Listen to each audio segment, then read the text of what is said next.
Hi, I'm Dr. Brenda G. Juarez Harris, but just call me Brenda. I'm an applied sociologist and social justice educator. I have a background in teacher preparation and in teaching in higher education. I'm also a former public and private school elementary teacher. In 2006, at the University of Utah, I completed a PhD with a focus in curriculum studies and the sociology of education. Committed to lifelong learning, I completed a second master's degree in applied sociology at the University of Alabama at Birmingham. I've also taught many classes. I've taught courses in multicultural teacher education, social foundations of education and society, and gender studies in colleges of education and medicine and in departments of sociology at private and public institutions. I've established parent groups in both Utah and in Alabama aimed at advocating for increased democratic participation, self-determination, and educational equity. My research interests focus on exploring the intersections among education, democratic citizenship, and social justice. I've published on topics of Spanish-English dual language education programs in public schools, social justice education, and whiteness in teacher education, physician assistant education, and the role of culture in successful teaching for Black students. I've also published on the topic of transracial adoption of Black children by white parents. My work has appeared in the Journal of Black Studies, the Journal Critical Education, the Journal Democracy and Education, the Journal of Race, Ethnicity, and Education, and the Urban Review. I'm co-author of the book White Parents, Black Children, Understanding Adoption and Race, published by Rowman and Littlefield.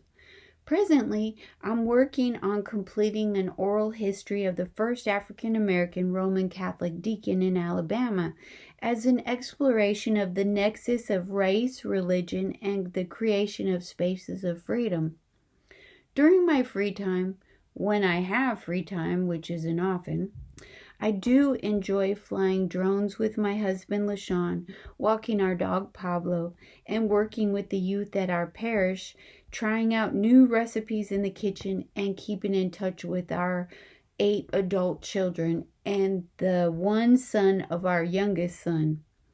Importantly, I do permit generational titles such as Madeir, Ma'am, Mrs., and Doc, but not those such as Grandma, Meemaw, or Granny.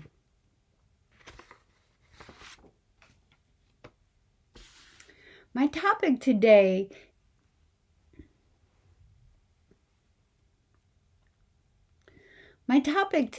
concerns the role of white educators in affecting change in schools. Teachers do play a significant role in society, and especially in one like ours in the United States that sees itself as democratic. Teachers help to mold and form society's rising generations. Teachers and quality of teaching are known factors in promoting or hindering schooling success. Unfortunately, not all students have fared well in U.S. public schools.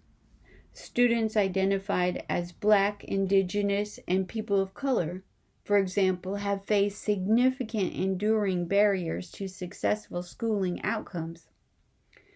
At the same time, U.S. public schooling is a white world. Teachers are overwhelmingly white, female, and primary English speaking. The curriculum, as well as the decision-making, assessment, and teaching and learning practices and interactions are all likewise heavily weighted to prioritize the shared interests, histories, values, norms, and more of white people as a social group. Not surprisingly then, white teachers do play a central role in what is happening or not happening in schools today regarding educational equity and everything else. I personally believe that white teachers can, and indeed they must, play a vital role in helping to eradicate educational inequities. I am a white female primary English speaking former public school teacher myself. I know teachers tend to enter teaching with altruistic views. They want to help and serve others. Now, as a teacher educator myself, I have been part of helping white teachers like myself to successfully learn how to begin working against educational inequities toward equity. Importantly, if white teachers are not working toward educational equity in classrooms today, and instead contributing to existing pattern inequities, it is because I firmly believe that white teachers in general have not been taught to do so. This is a systemic teacher preparation and societal issue. It is not an issue of individual white teachers or their capacity or lack thereof to learn how to promote educational equity.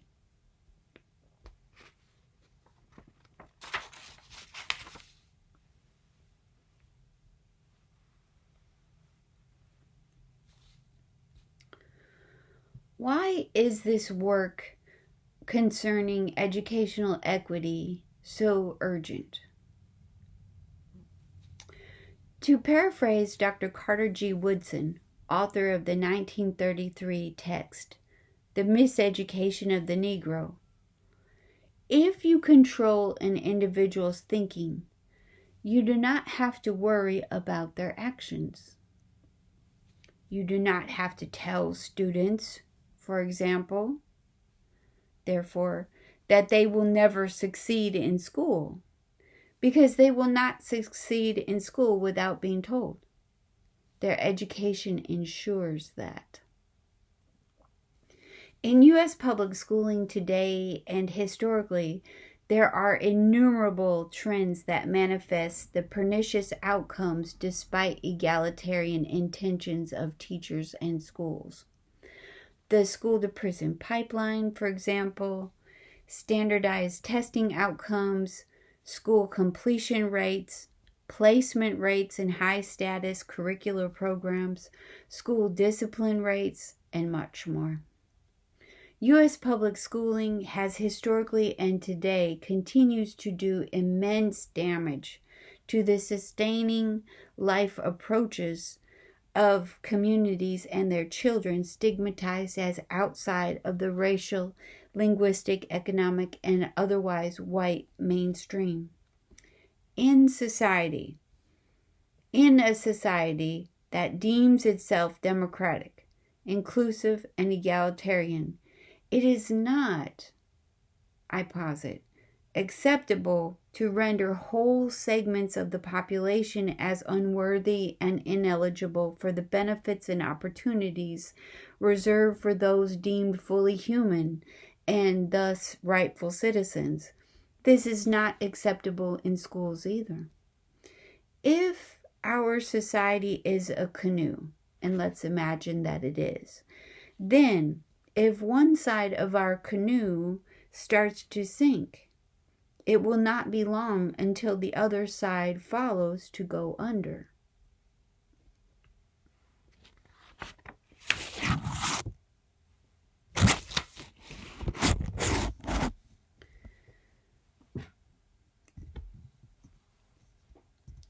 Education for liberation. What is education for liberation? When I think about education for liberation, I think of an education that emphasizes the public and public education. I think of an education wherein public service supersedes private opulence. I think of institutional fairness overcoming individual greed. I think of the common good prevailing over group xenophobia, to use the words of Dr. Cornel West. In practice, I see education for liberation in ways outlined by Dr. Carter G. Woodson.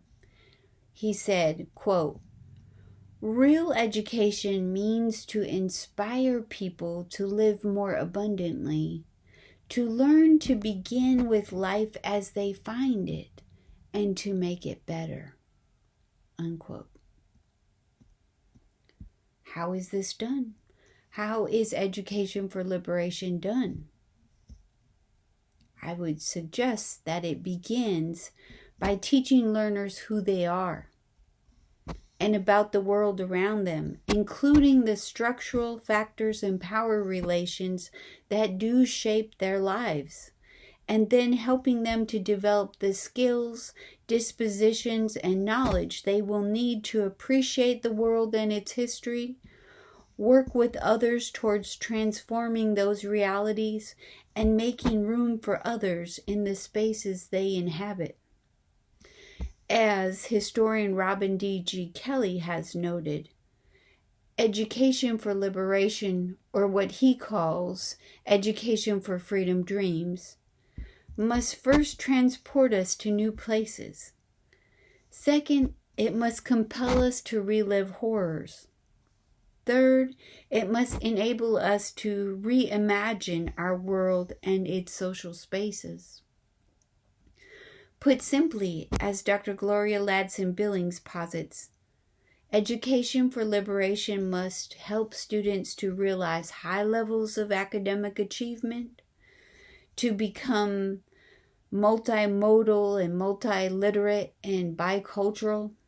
It must help them to become and develop a critical consciousness and the skills to assess and act on the socio-political realities around them.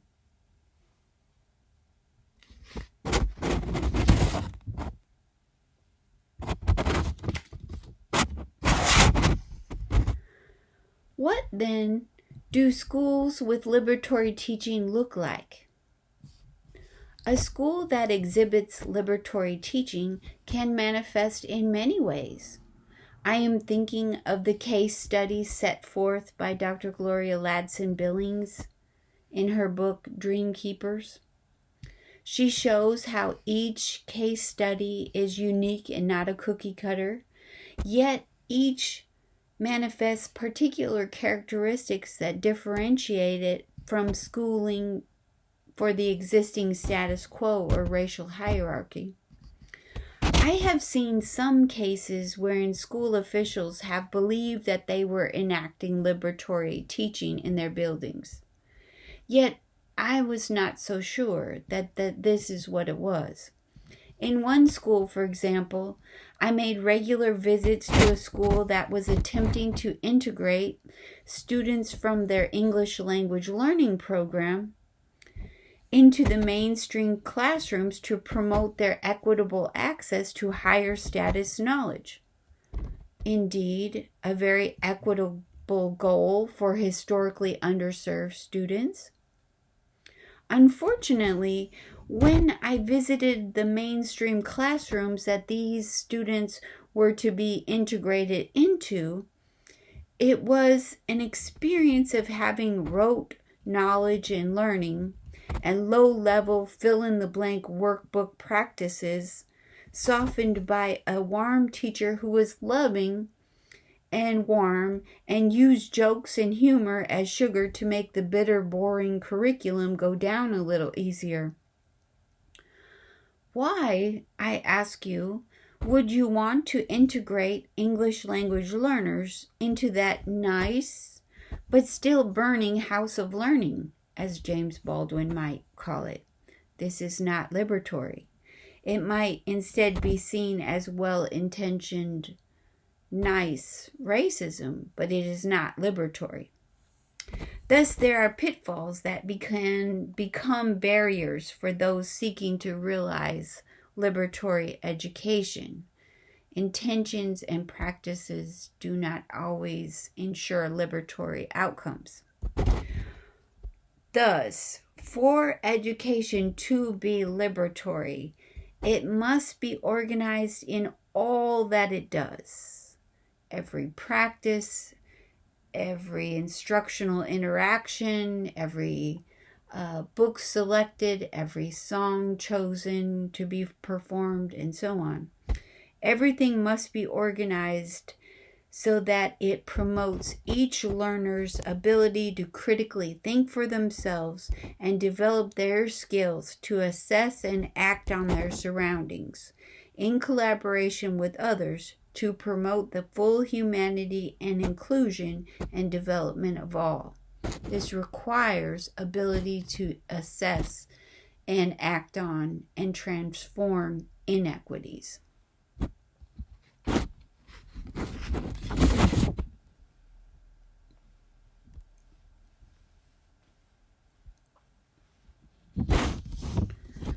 What then does leading radical change in schools mean? I find that oftentimes today the word radical is used in a pejorative way. I hear it on TV in the news. I hear it on podcasts. When the word radical comes up, it's often used as if it's a bad thing.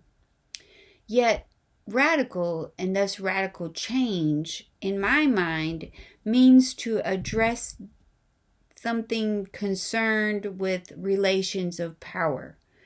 Radical does not mean extreme or on the far end of the political spectrum. Instead, leading radical change means that it is concerned with locating, interrupting, and reordering the relationships of authority, practice, knowledge, and customs, for example, that tend to deem some individuals and voices as legitimate and others as unworthy of being heard or seen. Therefore, radical change requires addressing issues of power. To lead radical change in schools, then, means that one is working with others to identify, examine, transform, or reconfigure the relationships of power in teaching and learning and what it means to be successful in education. It means that one is examining underlying assumptions that are not always readily visible to one or the faculty or the community. It means taking what is in practices and asking in whose interests it serves, who benefits, who is left out, who is included. In education, we tend to focus on reforming practices and the means of our teaching and learning, but not the ends. We might change how we place student teachers or where we place them, for example, but never ask questions about what it is that student teachers are supposed to be learning about the purpose of education or what it is they are trying to accomplish as rising teachers. We have to look at the, quote, unspeakable and render it open for examination. This is not possible or welcome in many cases because the individuals representing the powers that be will often say, quote, this is the way it has always been done, or we don't have time for that. It's not important. For example, in one setting where I asked the Dean of Education at an institute located in the Deep South and serving an overwhelming Black student population, why it was that we did not have even one course in our teacher preparation program about the history of Black education, the dean's response was, quote, we don't have room for that in our learning program. This individual was not willing to examine how our schedule of courses ensured that our teaching and learning practices in teacher formation ensured more of the same schooling for second-class citizenship for many in our institution. He was not willing to look at the relationship of power that functioned in our setting to ensure the maintenance and continued supremacy of white education. Leading radical change in schools means that we begin to disrupt these power relations.